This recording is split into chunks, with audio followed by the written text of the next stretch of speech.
नमस्कार दोस्तों। तो आज की हमारी पुस्तक स्वामी विवेकानंद जी से वार्तालाप का विषय है इंग्लैंड में भारतीय धर्म प्रचारक का प्रचार कार्य। लंदन से प्रकाशित एको नामक संवाद पत्र 1896 से उद्धृत। स्वामी जी यदि अपने देश में होते तो शायद किसी पेड़ के नीचे या किसी मंदिर के अहाते में ही पड़े रहते। वे अपने देश की पोशाक पहनते और उनका सिर मुंडा हुआ होता, परंतु लंदन में वे ऐसा कुछ नहीं करते। अतः मैं जब स्वामी जी से मिलने गया तो देखा कि वे अन्य व्यक्तियों की ही नाई निवास कर रहे हैं। वेशभूषा भी अन्यान्य लोगों के ही समान थी। हाँ, इतनी विशेषता अवश्य है कि गेरुए रंग का एक लंबा सा चोंगा पहने हैं। वे हंसते हुए बोले, लंदन की सड़कों पर गरीबी के जो छोटे छोटे लड़के घूमते फिरते हैं वे मेरे पहनावे को बिल्कुल भी पसंद नहीं करते, विशेषकर साफा पहनने पर तो कहना ही क्या।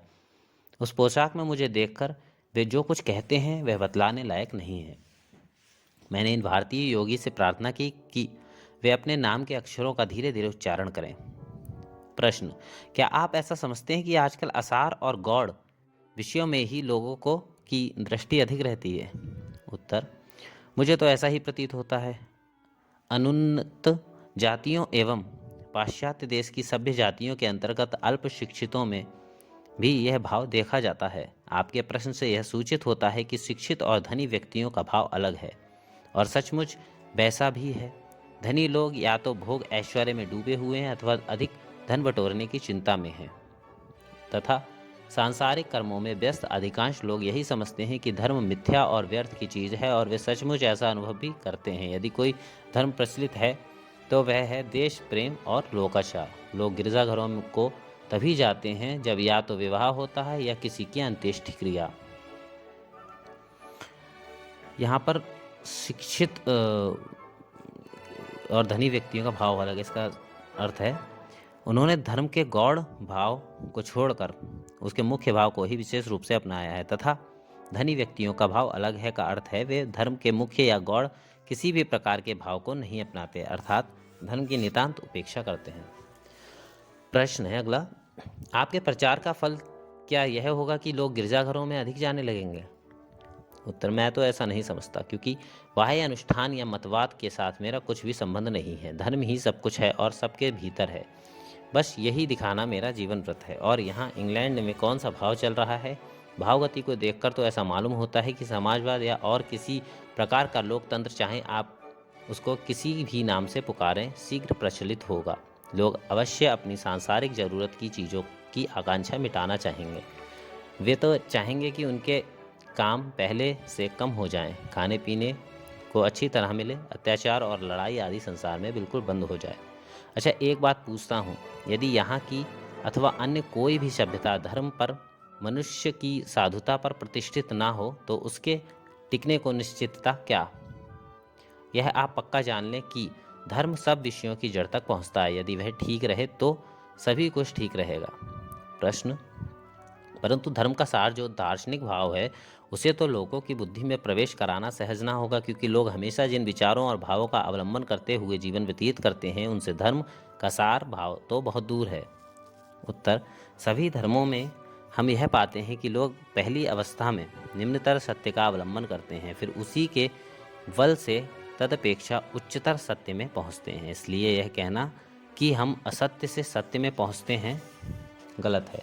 सारी सृष्टि के अंतराल में एकत्व विद्यमान है, परंतु मनुष्यों का मन नितांत भिन्न भिन्न प्रकार का होता है। एकम सद्विप्रा बहुधा वदंती, अर्थात वस्तु एक ही है, ज्ञानी उसी का भिन्न भिन्न प्रकार से वर्णन करते हैं। मेरे कहने का तात्पर्य यह है कि लोग संकीर्णतर सत्य से व्यापकतर सत्य की ओर अग्रसर होते हैं। इसलिए अविकसित अथवा निम्न कोटि के धर्म भी मिथ्या नहीं हैं, वे भी सत्य हैं। हाँ, उनमें सत्य की धारणा या अनुभूति अपेक्षाकृत अस्पष्ट या निकृष्ट है, बस इतना ही।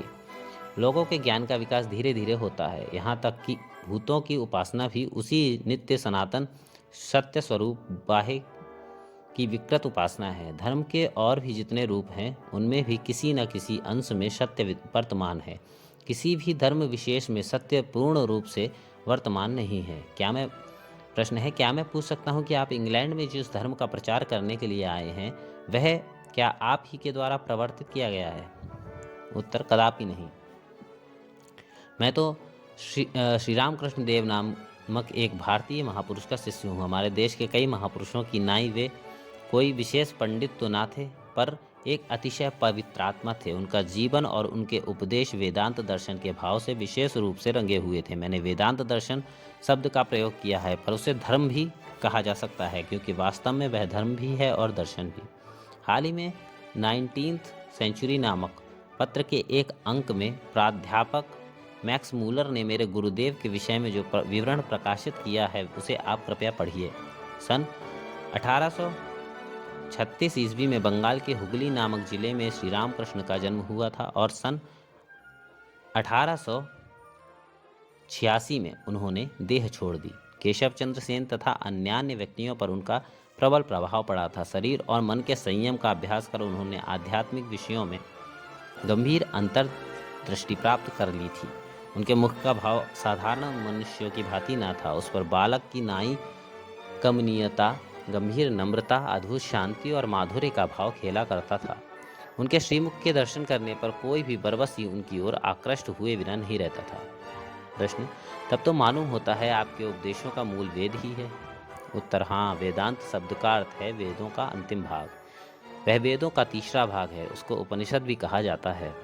पहले के भाग में जो सब भाव बीजाकार में है, उन्हीं की उत्तर भाग में अर्थात उपनिषदों में परिपक्वता हुई है। वेदों के सबसे प्राचीन भाग का नाम है संहिता। उसकी भाषा अत्यंत प्राचीन युग की संस्कृत है। केवल यास्क कृत निरुक्त नामक अति प्राचीन संस्कृत कोश की सहायता से ही उसका अर्थ समझ में आ सकता है। प्रश्न: हम अंग्रेज तो बल्कि ऐसा समझते हैं कि भारत को हमसे बहुत कुछ शिक्षा लेनी है, परंतु हमको भी भारत से कुछ सीखना है। इस संबंध में हमारी साधारण जनता अज्ञानता में ही है। उत्तर: हाँ, यह बात सत्य है, परंतु विद्वान लोग इस बात को अच्छी तरह जानते हैं कि भारत से कहाँ तक शिक्षा मिल सकती है और वह शिक्षा कितनी महत्वपूर्ण है। आप Max Muller, Monier Williams, sir Williams Hunter अथवा जर्मनी के प्राच्य तत्वविद पंडितों को भी कभी भी भारतीय सूक्ष्म तत्व विज्ञान की अवज्ञा करते नहीं पाएंगे। Swami ji 39 number Victoria street में वक्तृता दिया करते हैं। कोई भी आकर सुन सकता है। आने में किसी को किसी प्रकार की रोक टोक नहीं है। और प्राचीन प्रेरित गढ़ के युग की नाई यह नई शिक्षा बिना मूल्य दी जाती है। इस भारतीय धर्म प्रचारक की देह की गठन असाधारण रूप से सुंदर है। अंग्रेजी भाषा पर उनका पूरा पूरा प्रभुत्व है। यह कहना नितांत सत्य होगा। CSV द्वारा लिया गया इंटरव्यू। इसमें अपोस्टोलिस एज का मतलब है वह समय जब अपोस्टल्स ईसा मसीह के 12 शिष्य अर्थात प्रेरित गण और उनके शिष्य धर्म प्रचार के कार्य में नियुक्त थे।